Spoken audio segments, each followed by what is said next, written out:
When the dollar flu first hit, it didn't take long for things to get bad. Toilet paper wasn't the only thing going missing. The streets were like a ghost town. Not that you could blame anybody, the weather was harsh, to say the least. But seasons change, and by summer there's nothing left but rats to eat the bodies, and cleaners to burn the rats, and the Rikers to shoot the cleaners, and division agents to hunt Keener. Without a doubt, the snow-covered New York landscape of the First Division is iconic, immersive. There was something undeniably cool about it. Yet, somehow, they've been able to recapture the magic, even though it's not snowing. So what did they do? What's the hook? How is it just as cool? As it turns out, natural disasters make for a great American apocalypse. Also, New York City just is a fantastic setting for video games. And Warlords of New York is some of the most fun I've had playing The Division in a long time. It's pretty good. I've been playing the last couple of days. The expansion is out now, and I've got a link down in the description below to check out the official site. And before we get started, I want to give a big thanks to Ubisoft for sponsoring this video and giving me a key for Warlords of New York. Now, the expansion isn't the only new thing to The Division 2. They're also implementing a bunch of core, fundamental changes to the gameplay. And that has a lot of people, myself included, curious just to see if those changes are good and how they affect the game. But honestly, I was most interested in seeing what they did with New York, because New York was possibly my favorite part of the First Division. Really liked that map. But before we get to the cool map stuff, I'm going to talk about some of the things that stood out to me while I was playing and some of the highlights. Starting with quick thoughts on the expansion, the open world looks good, it plays good, honestly, it's outstanding. And I hope we see more New York in the future, maybe a New York Dark Zone, that would be cool. The campaign itself is fun, it has a good emphasis on playful mechanics and mission variety. I hope this sort of variety is what we can expect going forward, because it feels like they hit a groove here with this campaign in particular.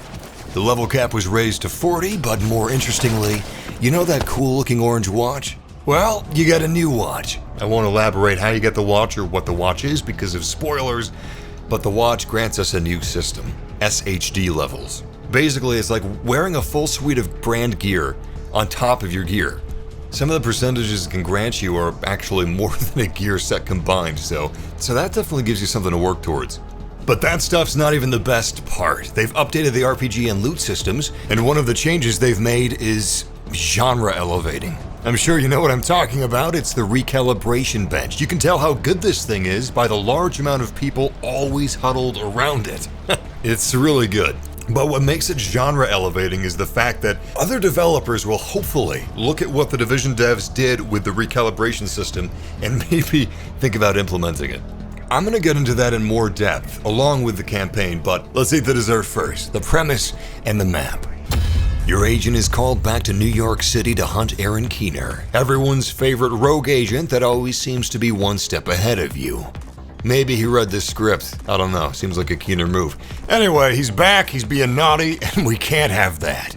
Our mission, should we choose to accept it, give him a stern talking to. Only this time, he's got a band of rogue agents you have to kill first to reach him. Something about the Division that's unlike any other Tom Clancy special unit is that Division agents come from all walks of life. It's one of the reasons that the first wave racked up so many casualties. The surviving agents are more the exception than the rule, something that's expanded on by the audio recordings you'll discover within this expansion.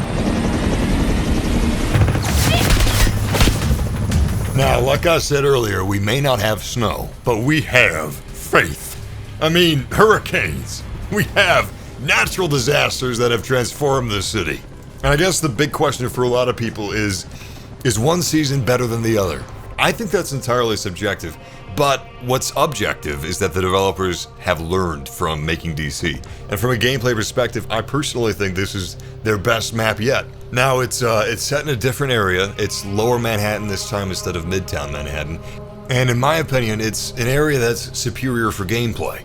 It's still realistic to real-world New York City, so it's on scale, it's a 1-1 recreation, and it's very close to its real-life counterpart. I've read stories of people that lived or worked in the areas being able to navigate in the Division, the whole city by memory, and I believe it. I've never seen an open-world city this appropriately scaled and dense.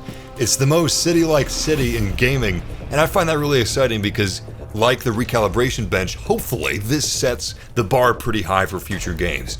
Also, I'm a sucker for graphics, and sweet fancy Moses, does this hit the spot! It's the best the Division has ever looked.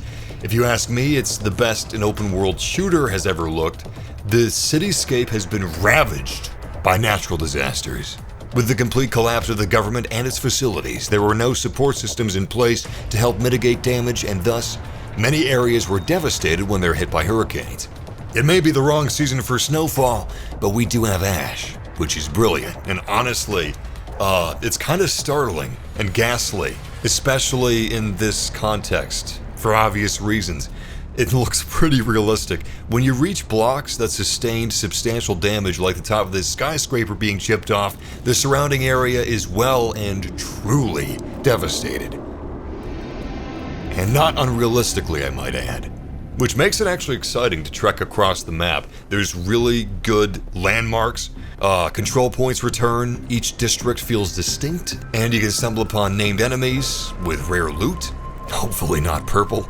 There's airdrops you can find, there's rogue agents, there's hidden SHD caches, and just really cool locations. The damaged skyscraper in particular is what immediately stuck out at the skyline for me, so when I decided to finally go check it out, it was neat that I started noticing all this ash and debris, and slowly I realized that I was getting close. But what really sold me were the unexpectedly cool areas I encountered.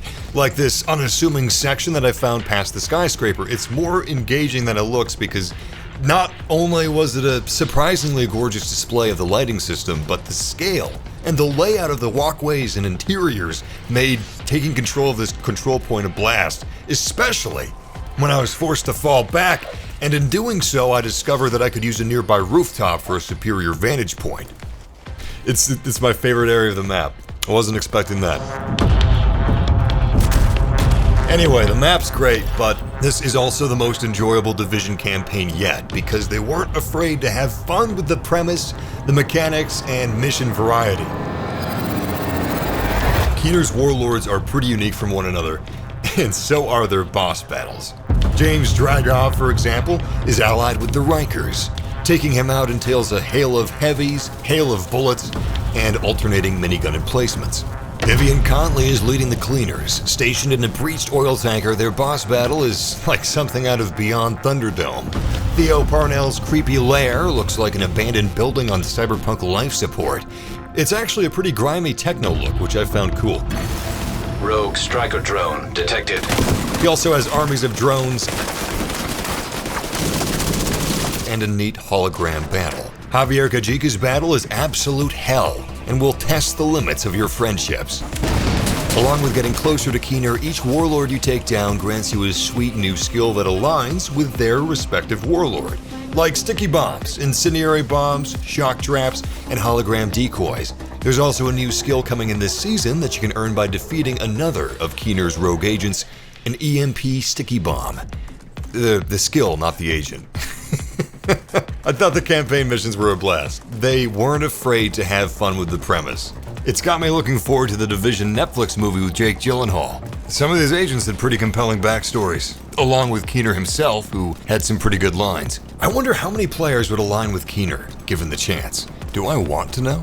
The campaign of Warlords is something that I've wanted out of the Division. Just a whole bunch of agent-on-agent action with fun missions exploiting that premise. There was actually more rogue agent action than I thought, because outside of these 5 warlords, Keener actually has a whole network of rogue agents to track down, spread across the season and across New York and DC, which is pretty neat.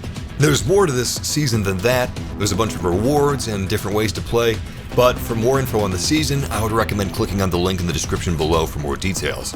Now, let's talk about the game changes beyond the expansion. I'm going to start with the best.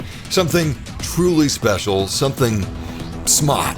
It's smart. It's wicked smart. They stripped away the BS and replaced it with RS.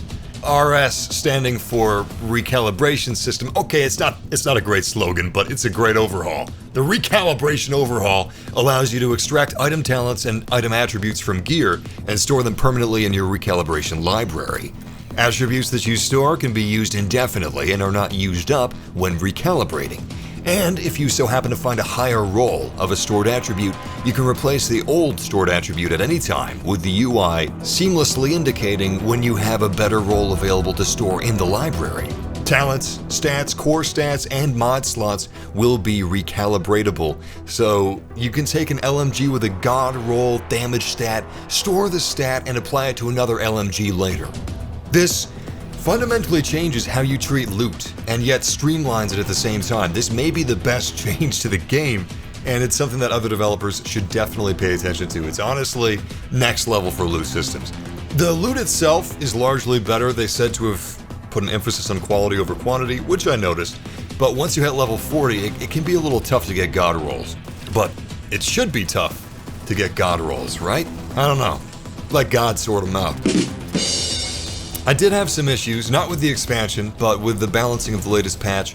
However, most of my issues were actually addressed in the state of the game on March 11th, a live stream where the developers discussed the state of the game. And in that state of the game, they addressed over-tuning, among other things. So the devs seem pretty reactive, and that's good because otherwise so much of this is just stellar. I had a lot of fun with the expansion, and overall, I really like the direction of the latest patch. On a side note, I actually added a lot of new friends, grouping with strangers throughout my time in the Division 2. It has a great community for grouping up with strangers, possibly the best strangers community I've ever seen. They're almost always friendly and focused, and I usually end up adding at least one of the people from the group to my friends list. I don't know, I thought that was neat. Regardless, Warlords in New York is pretty cool, and if you get a chance, if you like the Division 2, you can often pick up the Division 2 itself on sale, so if you enjoy that, consider checking out Warlords. Once again, thank you to Ubisoft for sponsoring this video and giving me a key for Warlords. Anyway, I hope you guys found this video useful or entertaining, and until next time, stay frosty.